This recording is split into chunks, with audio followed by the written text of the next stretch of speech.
Bom, é, então nós vamos adiante aí, tá certo?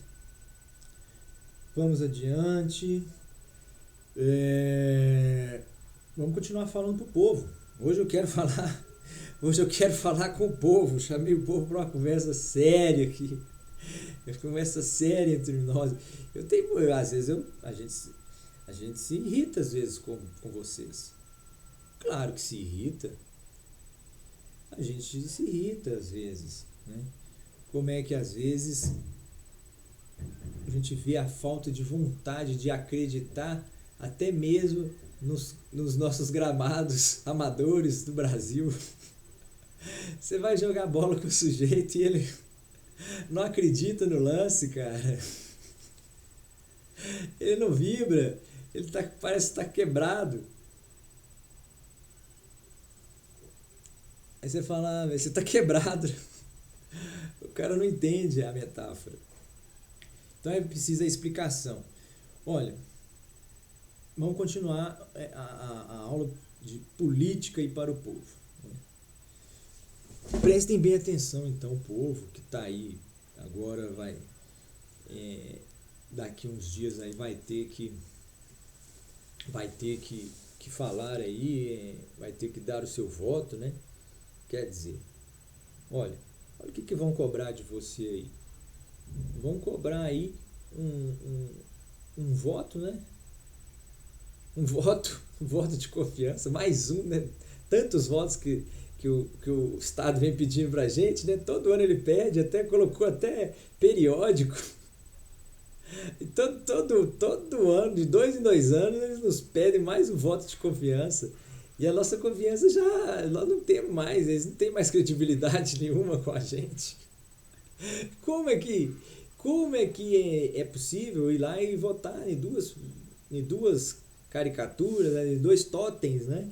Dois totens. Como é possível votar em totens? Eles são pedras, eles são monólitos. Respeitosamente falando, é claro. Filosoficamente falando, claro.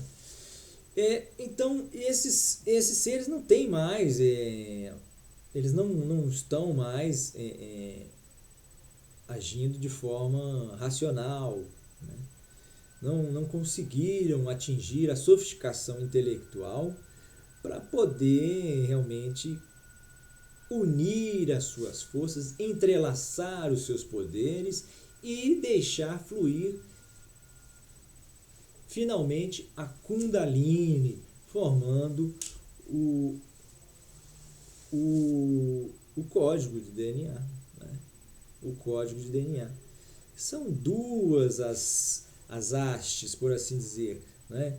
do DNA. São duas. São duas. Ora, nós já dissemos, força, força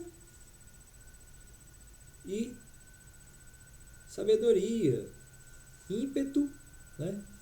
Ímpeto, rompante, paciência, né? Condescendência, inteligência, né? Respeito. Essas forças são as hastes do DNA. Agora, tem todas essas metáforas aí, todas elas a gente já ouviu.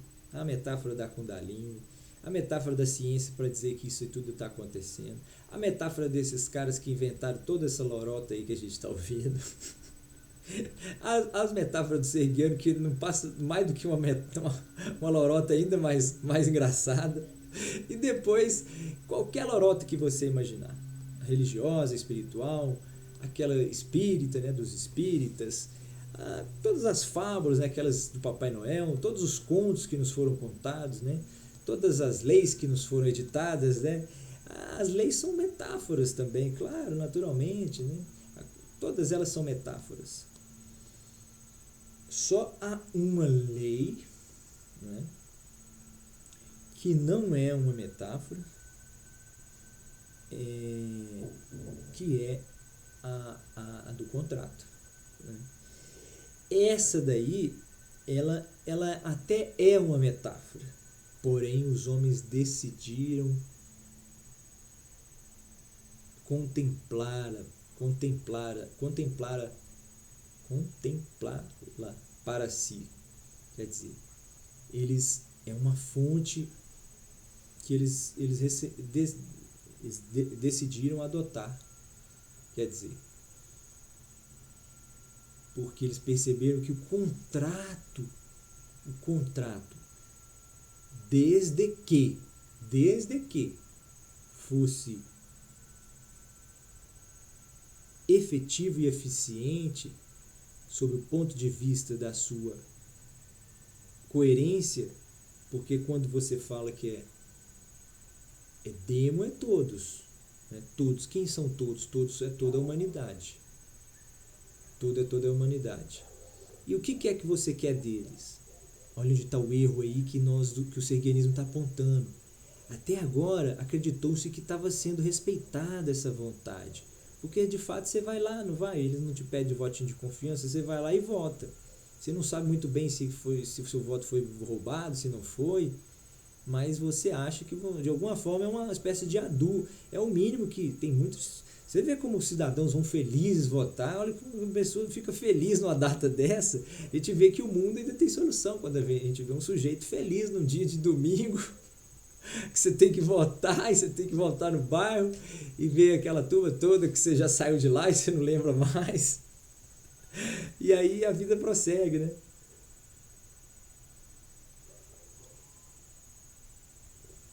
Agora, quando a condição para essa manifestação de vontade é uma condição eficiente, no sentido de que realmente ela é total, quer dizer, ela toma a vontade, ela ouve efetivamente e materialmente a todos, porque isso é posto no telão, isso é divulgado, isso é apresentado ao vivo no mundo todo, em todas as televisões, jornais, em todas as mídias do mundo, no WhatsApp, e tudo que você imaginar.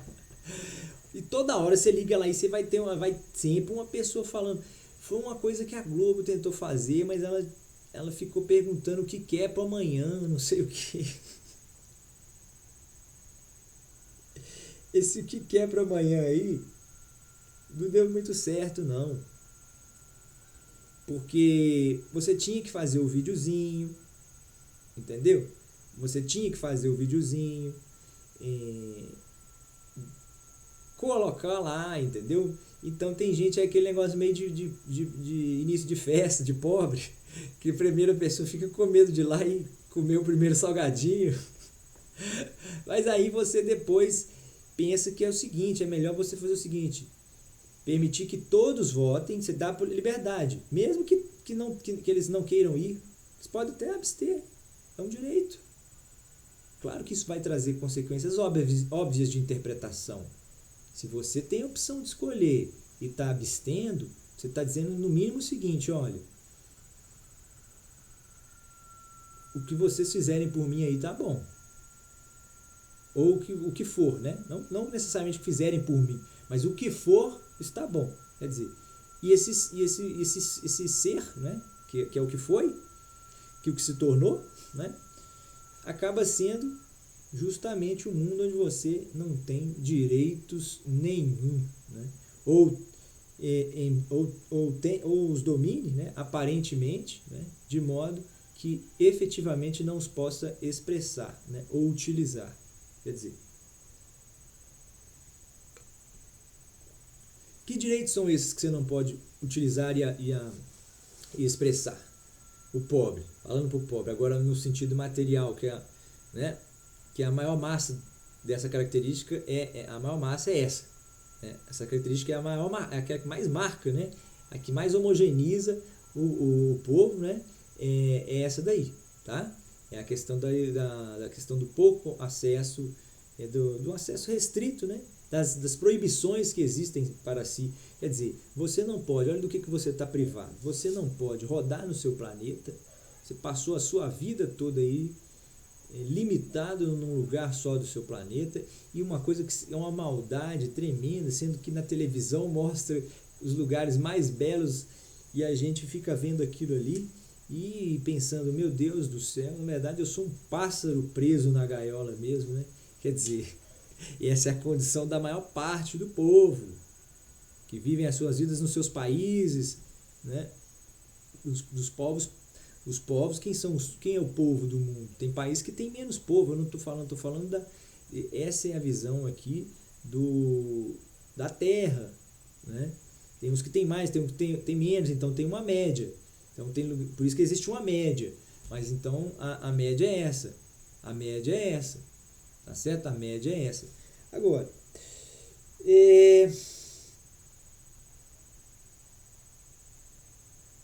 que acontece então?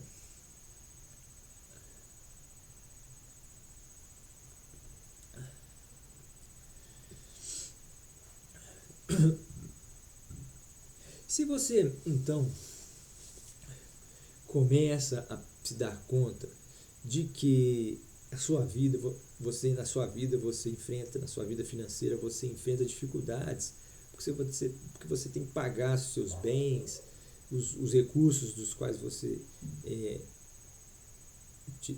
se vale, né, para sobreviver, né, para se manter, né, são as contas de energia elétrica, as contas de água, enfim, e outros serviços que às vezes você tem que pagar, né, às vezes um serviço de um condomínio, né, às vezes você tem que pagar aí o aluguel de uma moradia, quer dizer, então,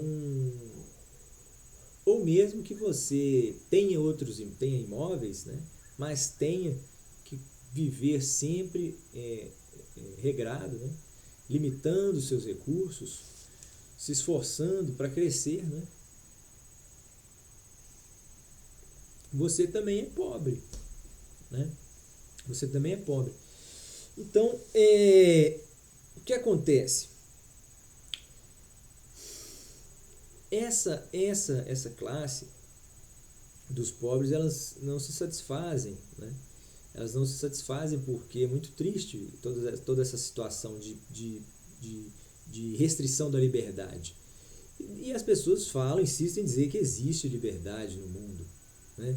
Eu não sei qual a liberdade que existe no planeta Terra, eu não sei, instituíram isso, mas ela de fato nunca existiu, né?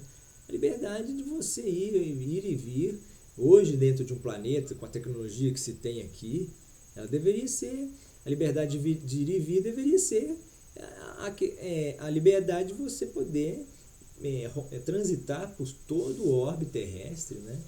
Isso aí incondicionalmente. Quer dizer, para ser uma liberalidade, tem que ser uma gratuidade. Tem que ser uma gratuidade, não é assim que a gente lida no direito? Né? O que é um ato liberal? É um ato gratuito, né? Não oneroso, né? Sem contrapartida. Eu acho que isso aí são fundamentos básicos de teoria contratual. E esse, portanto, é o que nós estávamos dizendo, que é o único contrato que era uma metáfora, mas que se tornou a primeira instituição, né? Foi a primeira chancela jurídica que o Estado sergiano concedeu a qualquer metafísica ou metáfora pré-existentes, foi essa aí desse comitê aí, que seria um comitê com data de origem, meio e fim. É uma aceitação meramente temporal, um recurso técnico disposto pelos sergianos para alavancar a sua carreira social, né? No sentido de descobrir as vontades, a vontade do povo, saber o que você, o povo que está me vendo aí agora, o que você pensa no seu coração, o que é que te falta? Você queria poder passear mais? Você poderia querer viver devendo menos? Você poderia viver tendo mais possibilidade de fazer coisas que te agradam mais, se divertindo mais com a família? Ou, enfim, Bom, qualquer que seja a condição do pobre, a gente sabe que o pobre ele é irrealizado, né? Ele não se realizou materialmente, ele está frustrado, ele anseia pela realização material do mundo, né? Então, isso tudo aí chama atenção, né? Agora, quando você então trabalha num sistema mais justo de apuração das vontades, aí sim você vai poder ter ao final de uma apuração a extinção dessa instituição, né? A autodestruição dela, né? Ela vem para cumprir uma missão, né? Depois ela se autodecompõe, porque na verdade ela é formada de partes, ela é formada do todo, né? E esse todo, depois que se manifesta, né? Esse todo ele se esvai, né? Agora, ele, dependendo da sociedade que se formar, ele vai construir sociedades que repitam mais essa sensação, né, com mais frequência, e a ponto de poder, com o tempo, desligar-se dessas apurações. Muito rapidamente você poderia desligar-se dessas apurações, né? E ainda assim, e você poderia fazê-lo justamente porque o sistema continua rodando perfeitamente, né? Isso é linguagem até de programador, não é? Mas tudo bem, a metáfora da programação aqui serve também. Mas o que então deve ficar entendido aí para o povo é isso, essa possibilidade do mundo transformar-se, né? Essa coisa da sua dúvida aí que você sempre teve, né? Está na hora de você resolver isso. Então se você tem uma religião, né? Se você tem um Deus, você acredita em Deus, mas você não sabe se você é de esquerda ou de direita, aonde é que mora o seu Deus então? Quer dizer, porque Cristo, o que seria o Cristo, né? Uma coisa até, o Cristo, ao meu ver, seria um homem de esquerda, eu nem pensaria duas vezes para dizer. Só que de uma esquerda da ala da direita, claro. Esse é o lugar do serguiano. Porém, no Brasil, no planeta Terra, não existe um partido com esse viés. Isso é porque isso acaba criando no Brasil e na Terra o que a gente chama o para além do espectro político. Essa é a posição do serguianismo no espectro político, a posição de para além. Quer dizer, seria uma ala extremamente radical da esquerda dentro do espectro da elite da direita. Então, olha como é que é muito difícil explicar isso. Nós vamos pôr desenho aqui para você que gosta de desenho, tem uma capacidade de cognição mais sensível à visão, né? Aquela que se dá pelo estímulo visual, quer dizer. Então, nós vamos colocar para você depois. Mas fica claro diante dessa exposição que você poderia, então, povo, escolher ao seu modo, né, real a sua decisão, ou justificar a sua decisão. Depois desse discurso, onde todo mundo teria votou a primeira vez. Aí as pessoas iam falando. À medida que as pessoas iam falando, outras pessoas iam votando. E as pessoas falando o tempo todo nos jornais, nas televisões, no cotidiano, o tempo todo.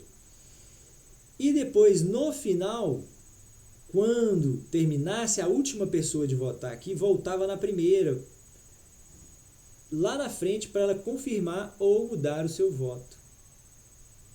Então era um sistema biunificado, porque ele estava em torno dessa passagem onde você falava para o mundo, olha, você vai, por exemplo, olha, eu votei num mundo onde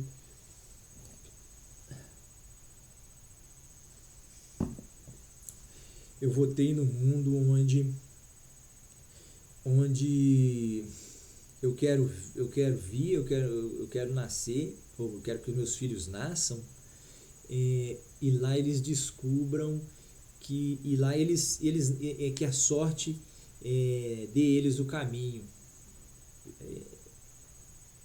Eu quero que a sorte dê eles o caminho, né? Quer dizer, e aí, a depender da sua sorte, ele vai viver num mundo onde ele vai precisar de ser o melhor. Ele vai precisar de ser o melhor entre os outros, ele vai precisar derrotar os outros, vencer os outros, conquistar os outros.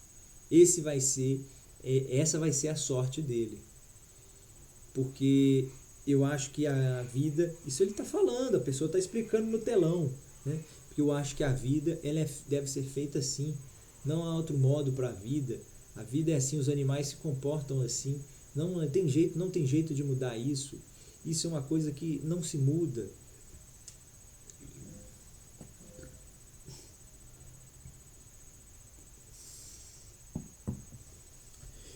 Desculpa. Isso é uma coisa que não se muda de forma alguma, de jeito algum. E eu acho que a vida tem que ser isso mesmo. Então, eu quero alguma coisa mais próxima, mais pura do capitalismo mesmo, que é um sistema que privilegia quem trabalha, quem se esforça, né? Quem é capaz de ser melhor do que o outro, seja honestamente ou desonestamente, né? E aí você é quem vai dizer, né? Se você quer viver num mundo capitalista honesto ou num mundo capitalista mais liberal, né? Do ponto de vista da moralidade, quer dizer, você é quem vai escolher tudo isso. Só parece que esse tipo de escolha não seria unanimidade.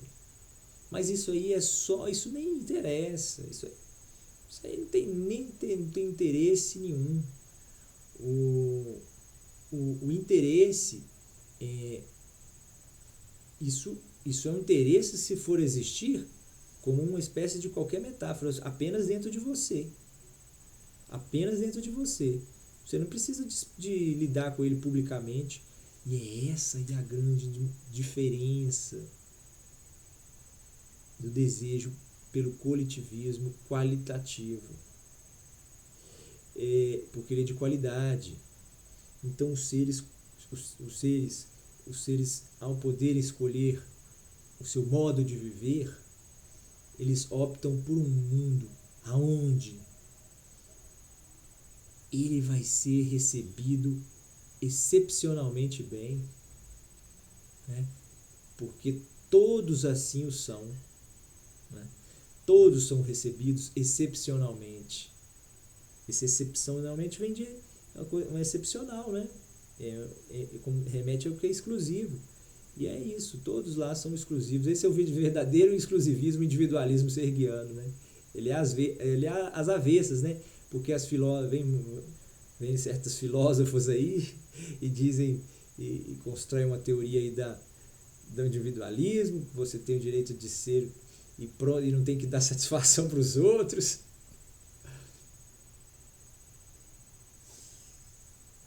Ora, isso aí é evidente que você tem esse direito. Isso aí não precisava de ser colocado dessa maneira, não. O que é preciso colocar é o mundo provável que se tem a partir desse modo de vida. É isso aí que você vai ter que votar lá. Você vai buscar uma votação nesse sentido. Você não é idiota, você é imbecil, você aí do povo. Você é imbecil ou você é um idiota? Ou você é alguém que sabe o que quer, sabe buscar o que quer, sabe querer desejar, né? Se você é alguém que deseja desejar, né? Então é hora de compreender essas nuances aí em política, né? Em filosofia política. Aí, o povo está fazendo filosofia política. Eu falei que não ia ser difícil. Eu falei que dava para ensinar. Dá para ensinar. Um brinde aos serguianos. Muita gente está compreendendo, está ouvindo isso aí, tá entendendo. Estudantes agora estão entendendo, né? Estudantes secundaristas, né? Estudantes que estão se preparando aí para a prova do Enem, às vezes alguns, né? Alguns deles mais interessados, né? Aqueles que estão lidando ali com as ciências humanas, né?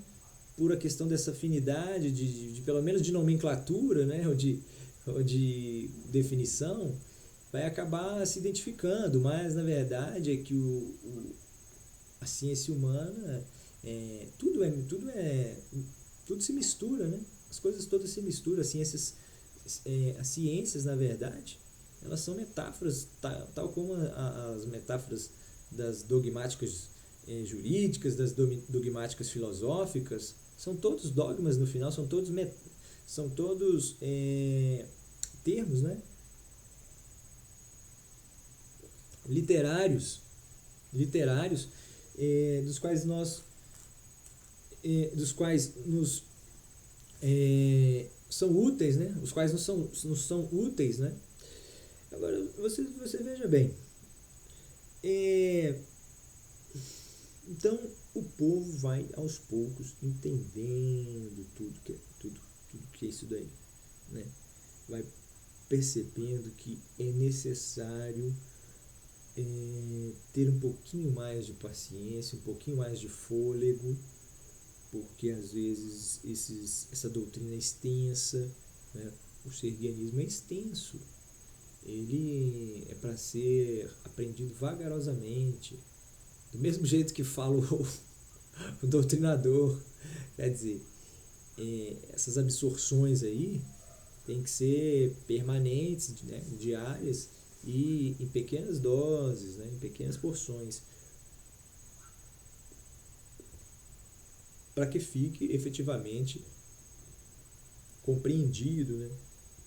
Aprendido, compreendido, e não apenas, enfim, né? É, eu acredito que é, é difícil entender tudo isso, porque é, o mundo se divide tanto, né? É, talvez a explicação maior desses vídeos aí que a gente vê na internet, que são vídeos de humor, né? Esses vídeos acabam nos aproximando porque, porque é uma forma que a gente vê de estar compartilhando, né? Com pessoas de outros países, né? Porque, por exemplo, você vê esses vídeos que a gente vê no WhatsApp, são vídeos às vezes internacionais, né? E eles também veem esses vídeos aqui, né? E essas mídias aí agora, né? Que tem as páginas das pessoas aí e tal. Agora, é, você vê que às vezes você não precisa da mídia. A mídia, né?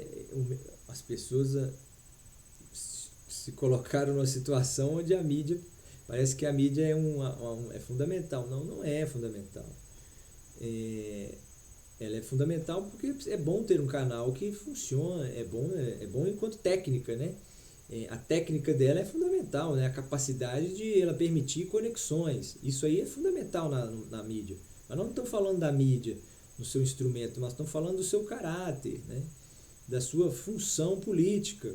Quer dizer, politicamente ela pode ser, a função dela pode ser dispensada.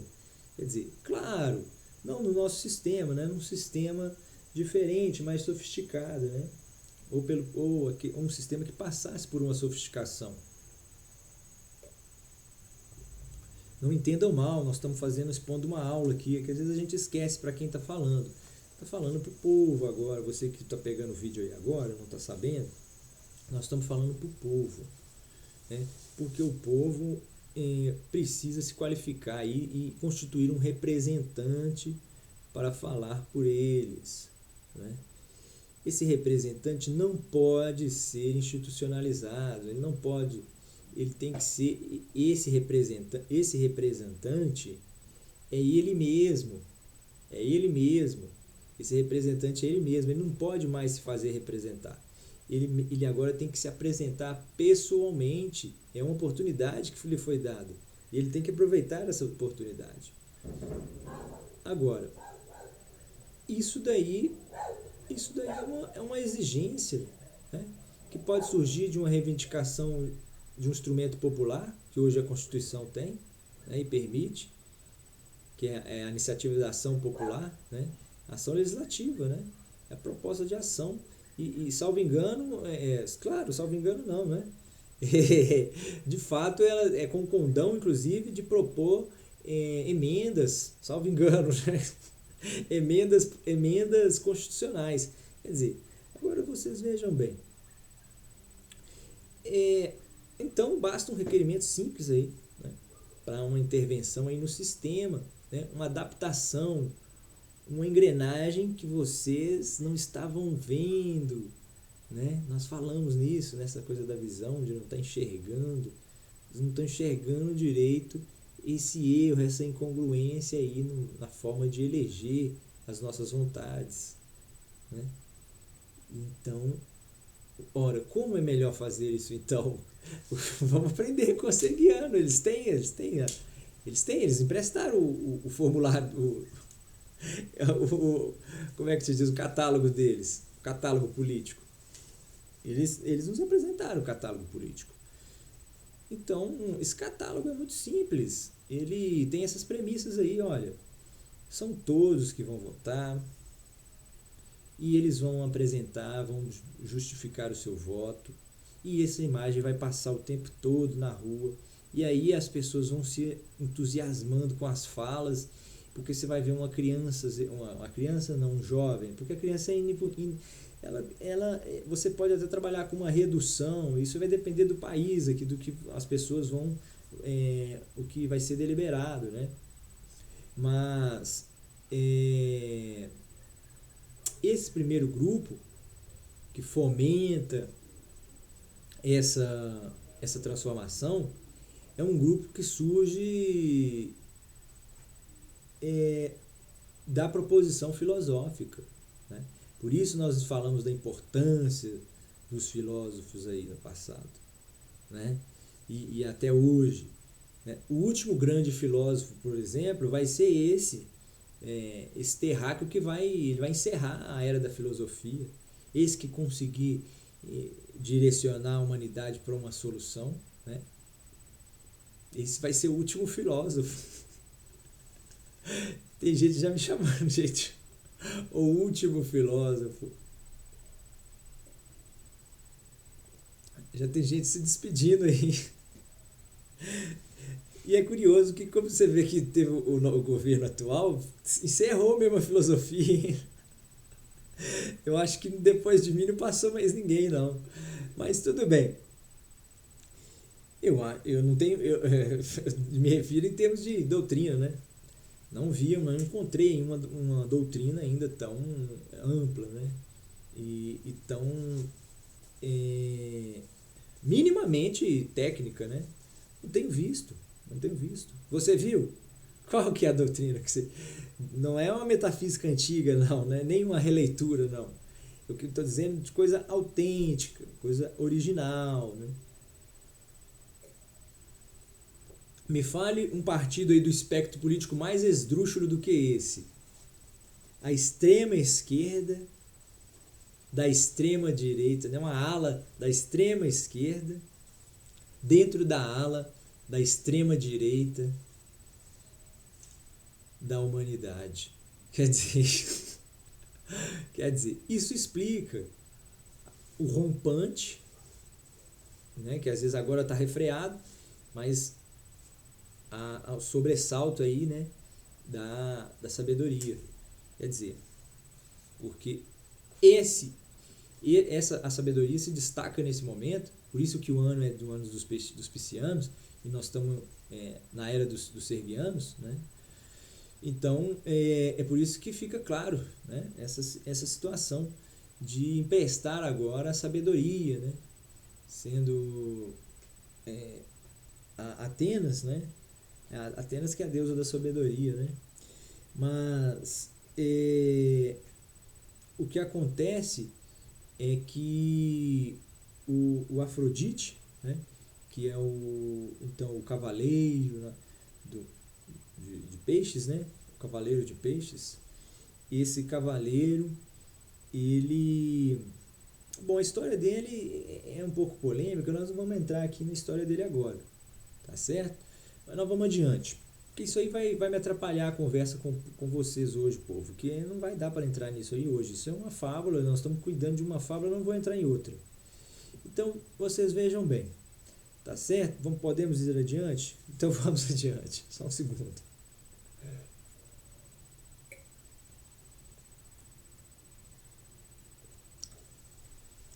Pô, nós estamos com 35, nós vamos talvez até 1 hora, tá certo? Mas então, vocês vejam bem, quando você então participa dessa possibilidade de estabelecer uma circunstância que vem de uma proposição filosófica, você tem uma aplicação, né, um convencimento nacional e mundial, né, de premissas que supostamente poderiam trazer mudanças mais reais para a humanidade, né? E então você começa a lutar, né? Você cria essa ideia e você passa a reivindicar isso, e até que é marcado é agendada uma reunião, um seminário para acontecer num palácio chamado Palácio Sergiano, aqui mesmo na Terra, né, onde vai haver um encontro cósmico com os sergianos, tá certo? E ali será realizado um seminário interestelar. Bom, isso aí é mais uma fábula, que como fábula pode ser mentira, mas também como pode ser real. Então, a definição de fábula é essa para você, pobre, que não entendeu, para você, povo, que não entendeu. Isso é a definição do que é fabuloso ou metafísico ou literário, como nós temos colocado. Todas essas são palavras sinônimas, povo. O que é sinônimo é aquilo que é igual, eu posso trocar uma palavra pela outra, que ainda assim ela vai estar dizendo da mesma coisa, possivelmente. Então, povo, o que a gente pensa? Ora, o mundo individualista é um mundo que você escolhe não muito à vontade. Você que às vezes aí se declara alguém que é um homem de pensamento conservador, né, ou de direita, você às vezes tem essa posição em primeiro lugar, porque você está satisfeito com a posição que você se encontra naquele momento, né?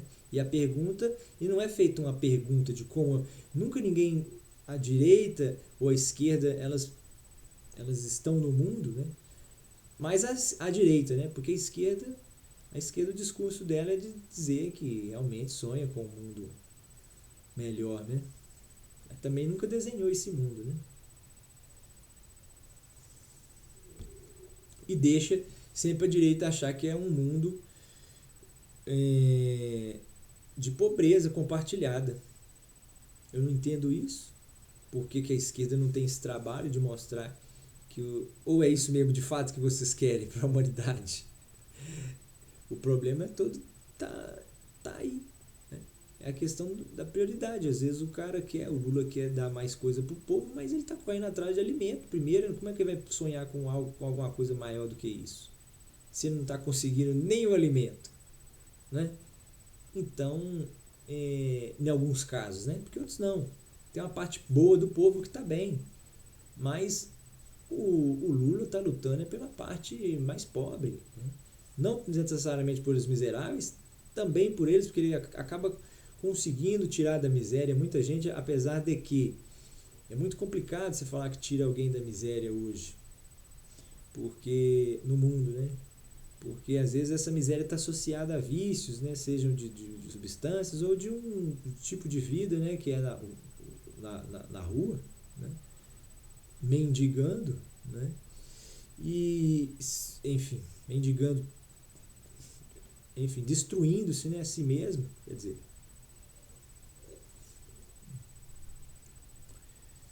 é, de uma forma onde fica claro aí, fica claro uma espécie de transe, né? E então essa parte aí é difícil você falar que tirou gente dessa vida, porque esses vícios são às vezes irretroativos, né, irreversíveis, né? Agora, há sim um grupo que consegue reverter-se, né? E aí, bom, você lida com uma camada que agora não é miserável, mas é pobre. Essa turma é muito grande, é uma massa muito grande. E essa turma muitas vezes é a turma que está trabalhando nas grandes indústrias, né? Nas grandes indústrias dos países lá de fora que a gente aprendeu a respeitar, né? São os países onde supostamente se pratica o capitalismo, né? Onde supostamente nasceu, uma Inglaterra onde nasceu o capitalismo.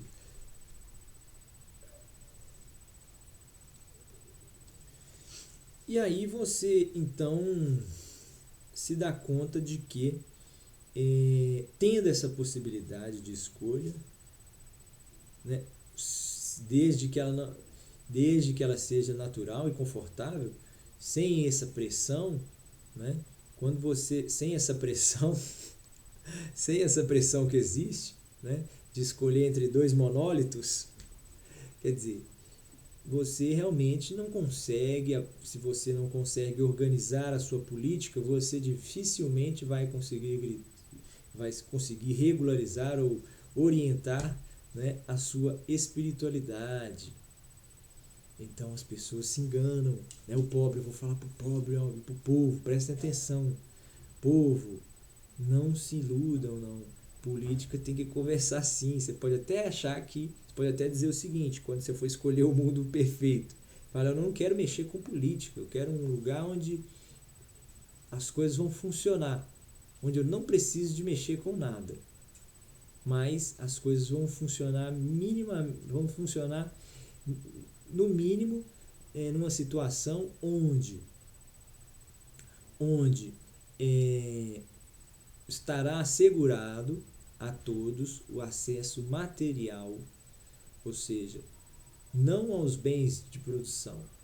Isso não interessa se você vai ficar na mão do Estado, do particular, do oligopólio, do cartel, enfim, da igreja. Importa que esse produto dessa produção e desses serviços, será liberal, o liberalismo material. Esse é o liberalismo que a gente tem falado, que é o liberalismo humano, ele também é o liberalismo material. Esse é o grande liberalismo que ainda ninguém se aventurou ainda, né? Mas aos poucos vão se aventurando. Já há muitos aventureiros nesse caminho. É porque essa aventura é uma expedição em nome da honradez, né? Em nome da honradez de um ser humano. Né? Um ser humano que sente, né? Que tem uma forte intuição, uma forte empatia pelos modos de sentir e viver de seres, né? Supostamente existentes numa distante constelação. Quer dizer, se você então se manifesta ao seu gosto, né, dessa forma livre, né, liberal, né, gratuita, mas eficiente, né, igualmente eficiente e eficaz, bom, aí você se sente ouvido, se sente representado, né, você depois vai à câmera, se quiser, né, vai dizer, olha, eu escolhi isso porque eu acho que o mundo individualista não dá certo, porque sempre um vai querer ser mais forte que o outro e vai dar guerra. Quer dizer, mas aí depois ela vem lá e um fala assim, olha, mas essa guerra aí, isso que nos fez ser o que somos. Se nós perdemos esse sentido aí, nós vamos nos tornar o quê? Aí vem outro dia o seguinte, olha, se a gente perder isso, a gente realmente vai sucumbir. Mas e se de repente nós canalizássemos isso ao invés de destruir? Aí vem o outro e diz, de repente a gente pode usar isso para nos fortalecer e nos unir ao invés de nos enfraquecer e nos separar. Sim, aí diz o outro, ora, mas como fazer isso então? Aí vem o outro e fala, olha, a gente pode jogar isso tudo nas costas do esporte e da guerra. Ora, mas que guerra? Nós vamos lutar, continuar lutando? Não, nós agora vamos viver, vamos proibir, vai ser lei, a lei máxima.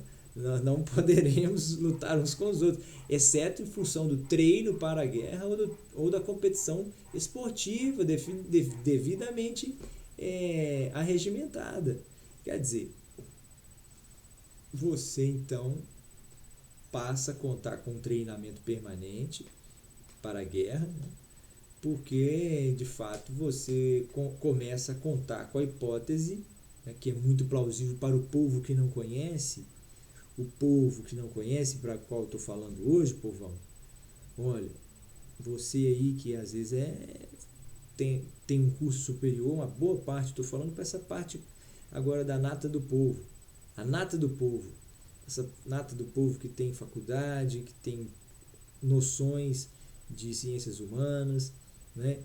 Essa parte do povo que é interessada, que vive atrás de uma metafísica, se fortalecendo nela cada vez mais e continuando preservar sem hesitar a sua crença numa determinada realização, né? Quer dizer, você entrega a sua vida ali. Será que você, a nata do povo, não está percebendo que a sua entrega às vezes colide com a entrega de outro? Porque o que ele está dizendo e pregando é oposto ao que você diz, sobre o que é certo ou errado, né? Sobre o que é bom ou ruim, dentro da mesma sociedade com quem você vive, né? Os atos seus certamente são os mesmos dele. Você critica os seus atos certamente são os mesmos que dele, porque vocês estão na mesma sociedade. Aí, vamos dizer, aí sempre tem aqueles que são santos, né? Sempre tem os santos, né? Os santos aparecem nessas horas, mas são poucos os santos, na verdade, né? E o que acontece é que o santo perde ele é relativizado na medida em que o povo, a classe erudita e seleta do povo, a elite do povo, concebe, né? Isso acontece quando ela percebe que é preciso relativizar a sua crença, né? A sua metafísica. Mas então como fazer isso de forma não traumática? Ora, dessa forma, direcionando essa energia e fazendo uma coisa muito óbvia, restringindo naturalmente, portanto, sem imposição, essa crença sua para o âmbito eminentemente ou exclusivamente particular. O que significa? Você vai ter as suas crenças, você vai continuar praticando as suas crenças no seu canto, por assim dizer, sem afetar mais ninguém, sem um templo. Vai, povo. Imagina agora o Malafaia. Sai um cachorro! Não, Malafaia, eu te amo.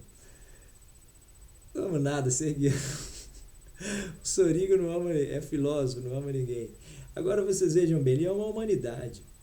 Ele ama a verdade. Pronto. Agora sim não podem me contestar. Filosofia, amor, a verdade.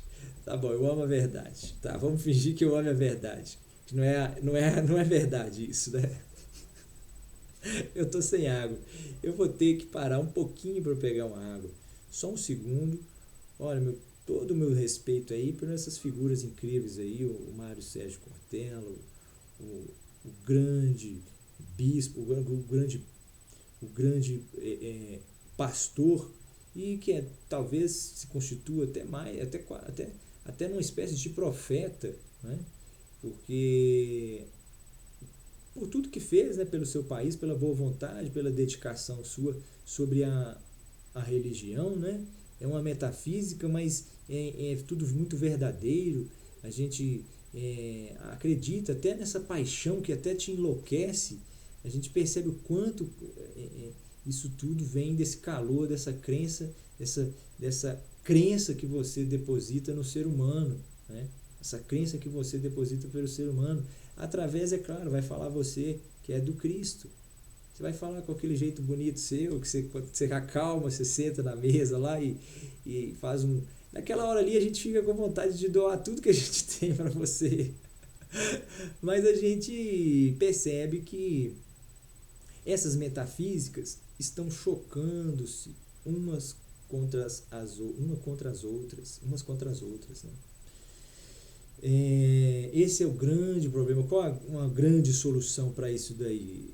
Sem a exclusão do outro. Se tiver, é o que seria o grande sonho, né? Se o Sergiano sonha, seria com esse, né? Com a paz universal, né? Ele sabe que com isso ele está até proibido de sonhar, porque isso aí ele não tem pretensão mesmo que exista, porque ele enfrenta dissidência na vivência dele com outros planetas, né? Claro que dentro da confederação não. Ele tem os 12 confederados, né? Cada constelação pertence, coloniza um corpo na Terra, né? Então, se você é do signo de Virgem, você vive lá em Virgo, a sua alma original, né? O seu corpo original físico. Mas a alma nesse caso virginiana, né? Desce, né? Até o planeta, que foi um astro construído a partir de um processo de constituição do Sol, né? Da criação de uma estrela, né? Porque os serguianos são construtores de estrelas. E aí eles colonizam essas almas ali, esses corpos, né? E quando alguém falece, portanto, há essa regressão aí da sua alma, né? E essa alma é sempre a sua família, é sempre a mesma família que viveu com você, que está vivendo aqui na Terra. Só que às vezes em posições trocadas. Lá onde você tem uma relação... É difícil explicar isso porque os serguianos são seres muito antigos, então as almas também são muito antigas. Então quando você vem para cá, você às vezes é pai, ou às vezes você é filho, ou às vezes você é irmão, mas sempre daquelas mesmas almas. Tá certo? Essa é a metafísica, é a doutrina dogmática sergianista, né? Ou sergiana. Tá certo? Então, vocês vejam bem. Paradinho então para água, a gente já volta. Bom, eu posso fazer mais um vídeo aqui, tá certo? De 30 minutos. Vamos combinar assim? Vamos combinar então, tá combinado. Vamos encerrar esse aqui. Abraço do Sergiano.